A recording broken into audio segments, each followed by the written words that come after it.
Muy buenas, a continuación te explicaré sobre la tendencia decreciente de la tasa de ganancia vista en el capítulo 13 del Capital tomo 3 de Karl Marx.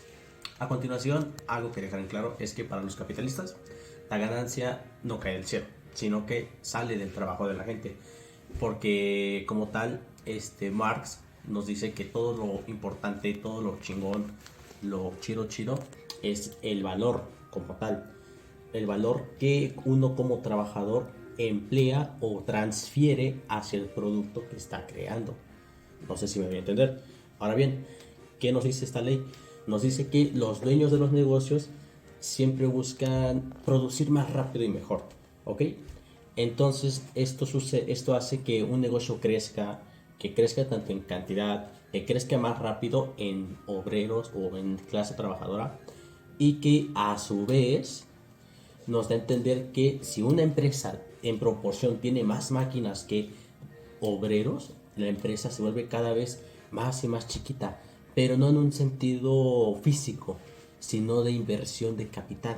¿Por qué? Porque el negocio se vuelve mucho más pesado conforme se va aumentando el capital en maquinaria y no en trabajo humano. Ahora bien, Marx explica que un porcentaje de ganancia baja, que puede verse como la tasa de ganancia, y la cantidad total de dinero, que se puede ver como la masa de ganancia, puede subir, y de hecho lo ha llegado a hacer. Entonces, pongamos un ejemplo sencillo. Si antes uno como director de una empresa de 1 millón de libras esterlinas sacaba el 20%, sería el 200.000 libras, ¿no? Ahora, si la empresa fuera 5 veces más grande, recibirías únicamente un 10%, es decir, ganarías 500.000 libras. ¿Por qué? Porque se necesitan ser enormes para que una empresa, para hostigar de cierta forma a una empresa cuyo porcentaje de ganancia rinde un montón de dinero total aún mayor. ¿Has notado que mientras más avanza la tecnología, trabajas más que nunca? Hoy analizaremos cómo el capitalista moderno utiliza estrategias que Marx describió hace más de 150 años y cómo la elevación de la explotación aumenta. Ahora, tengamos en cuenta que Marx describe que para aumentar la ganancia, el capitalista tiene que aumentar la plusvalía. En esta, Marx describe dos formas: la plusvalía absoluta, que es aumentar la jornada de trabajo, haces más o sea, trabajas más por más ganancia, y la plusvalía relativa. La plusvalía relativa a usar tecnología que sea más productiva en el mismo tiempo, hace más cosas por el mismo sueldo. Ahora, ten en cuenta que esto actualmente ha mutado. Actualmente ya no solo se trata de estar en la oficina, hoy la explotación cambia de forma, te persigue a tu descanso, estar disponible 24/7 en WhatsApp o en redes sociales, trabajo no pagado que le regalas al capital. Para entender mejor este tema, es mejor un ejemplo contemporáneo, y uno de ellos es Amazon. Amazon utiliza robots que mueven los estantes hacia el trabajador y algoritmos de IA que optimizan la ruta de recolección de productos. Esto reduce drásticamente el tiempo de trabajo necesario para procesar un pedido. La contradicción aquí es que la máquina aumenta la productividad social, pero para el capitalista estos no se traducen en menos horas de trabajo para el obrero, sino en una mayor densidad de producción dentro de la misma hora. A pesar de que Amazon es ultra tecnológico, en temporadas altas como en Navidad, Amazon impone las horas extras obligatorias. Obliga a los trabajadores a laborar 10 o 12 horas diarias o a trabajar un sexto día a la semana. Aquí la contradicción es física, ya que el capitalista, al haber invertido tanto en capital constante, necesita que las máquinas no se detengan. Para maximizar el retorno, succiona más tiempo de la vida del trabajador para amortizar la enorme inversión tecnológica. Para Marx, el valor del salario recae principalmente en las mercancías de existencia que requiere el obrero, que son salud, vivienda, alimentación adecuada, educación y reproducción. Muchas veces el capitalista, prefiriendo reducir la cantidad de salario o incluso reduciendo el valor del propio salario predispuesto, ya que en la gran reserva de trabajo que tiene dispuesta el capital, mucha gente haría lo mismo o más por menos o igual cantidad de salario disponible según el capitalista. Con esto Marx presentaba que las mercancías se vendían a su valor justo, con ello demostrando que el capitalismo tiende a la crisis, principalmente por la tasa de ganancia que siempre va a tender a la baja en el capitalismo, y con esas medidas demuestra principalmente cómo tratan de retrasar el capitalista este tipo de crisis. Como ejemplo, tenemos a marcas como Shein y Temu, cuyos trabajadores obran a destajo, con salarios inferiores a lo humanamente posible. Sin embargo, siendo los únicos medios de empleo en sus zonas correspondientes, incluso llegando a emplear niños y mujeres con tal de aumentar la tasa de ganancia, dejando en evidencia la crueldad del sistema. Más explica en el capítulo 14 que gracias al aumento de la productividad en empresas de maquinaria, como también las que extraen materias primas, favorece a que el precio del capital constante disminuya. Para entender mejor acerca de este tema, daremos un ejemplo contemporáneo, y uno de ellos es la industria del cloud computing. Empresas como Amazon o Google Cloud son los proveedores de capital constante digital para casi todo el mundo, debido a la innovación en microchips, como por el costo de gigabyte de almacenamiento y por el ciclo de procesamiento ha caído exponencialmente en la última década. Hoy se puede acceder a una potencia de cálculo inmensa pagando una fracción de lo que costaba hace años. Al abaratarse estos elementos del capital constante, las empresas tecnológicas pueden mantener tasas de ganancia altas sin tener que invertir miles de millones en servidores físicos. Sabemos que el capitalista invierte en tecnología de punta para ganar la competencia. Su éxito se mide por cuántas máquinas posee. El propio progreso técnico que el capitalista impulsó hace que sus máquinas viejas pierdan el valor de ser usadas por completo. Su riqueza en capital constante se evapora por la aparición de tecnologías más baratas. Y es entonces donde el capitalista debe destruir el valor de su capital viejo para adoptar el nuevo capital barato. Es la contradicción de la obsolencia tecnológica. Para salvar la ganancia del futuro, el capitalista debe aceptar la pérdida de valor de su inversión pasada. La superpoblación relativa, según Marx, surge cuando la maquinaria desplaza a parte de los trabajadores, formando el ejército de reserva industrial, obreros desempleados. De este grupo no es accidental, sino que es intencional, más que nada para dar los salarios a la baja y contar con mano de obra disponible. Aparte de ello, también presionar a los obreros para que no pidan mejores condiciones de vida. Este fenómeno no solamente afecta a los obreros normales, sino que también afecta a los obreros capacitados, aparte de que también si la automatización puede llegar a distintos sectores. Ejemplo, la crisis de desempleo que vive el país actualmente y cómo está distribuido el empleo, siendo el norte y centro del país donde concentra gran parte de empleos, permitiendo un nivel de competencia, puesto que permite que los que tengan empleos se obtengan de mejores salarios con el temor de ser reemplazados, anudado a que obreros tengan más y más preparación. Inclusive las fases más bajas de producción, demostrando la necesidad de subir más la masa de producción con tal de evitar la reducción de la tasa de ganancia. Continuando con las causas, la siguiente que Marx explica es el comercio exterior. Marx identifica aquí que el comercio exterior funciona de dos maneras. La primera es con el abaratamiento del capital constante. El capital migrar a países o zonas geográficas donde es más barato producir, por lo mismo, las materias primas son mucho más baratas que en los países de origen. Así el país no tiene que importarlas, sino que ya las tiene él mismo, lo que hace que el capital constante disminuya. La segunda es que en estos lugares la fuerza de trabajo está en abundancia y es muy barata.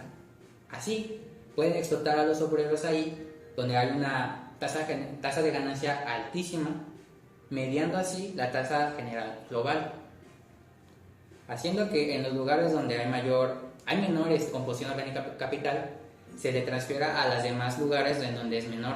Así, como acabo de decir, se estabiliza de cierta forma temporal la tasa media de ganancia. Un ejemplo es en México, en Puebla, con las grandes fábricas de autos como Volkswagen, las cuales es de origen alemán. Aquí hay gran cantidad de fuerza de trabajo calificada, pero obviamente su valor es mucho menor que por ejemplo en Alemania. Entonces aquí pueden contratar gran cantidad de trabajadores, explotarlos y esa ganancia se redistribuya a las fábricas que por ejemplo están en Alemania, en donde su tasa de ganancia es menor. La última causa que Marx explica es el aumento del capital acciones. Marx explica que con el desarrollo del capitalismo se crearán sociedades de acciones. Estas acciones no entran directamente al capital productivo activo, sino los capitalistas compran acciones esperando dividendos o rentas en un futuro. Estos dividendos son muchísimo menores a la ganancia media.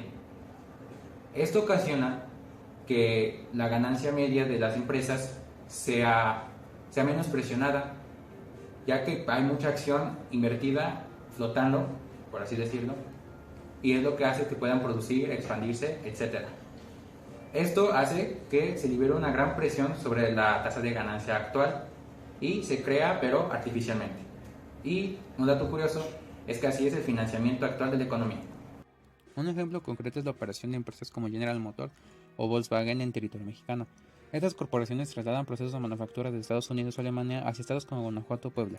En México encuentran una fuerza de trabajo altamente calificada, pero con un costo salarial significativamente menor y en muchos casos procesos que aún requieren una densidad de mano de obra que en sus países de origen serían impagables.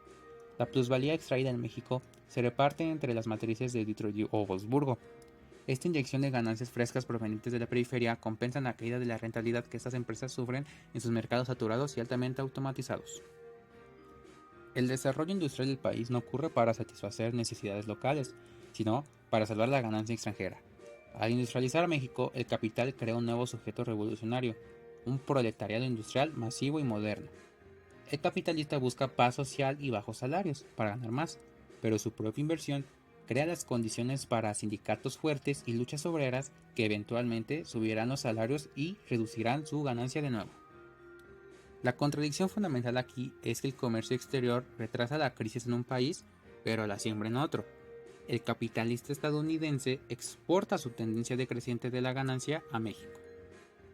Eventualmente, a medida que México se automatiza y sus obreros exigen más, la tasa de ganancia en México también empezará a caer. El capital entonces tendrá que emigrar hacia una nueva periferia, demostrando que el comercio exterior no es una solución definitiva, sino un desplazamiento geográfico de las crisis.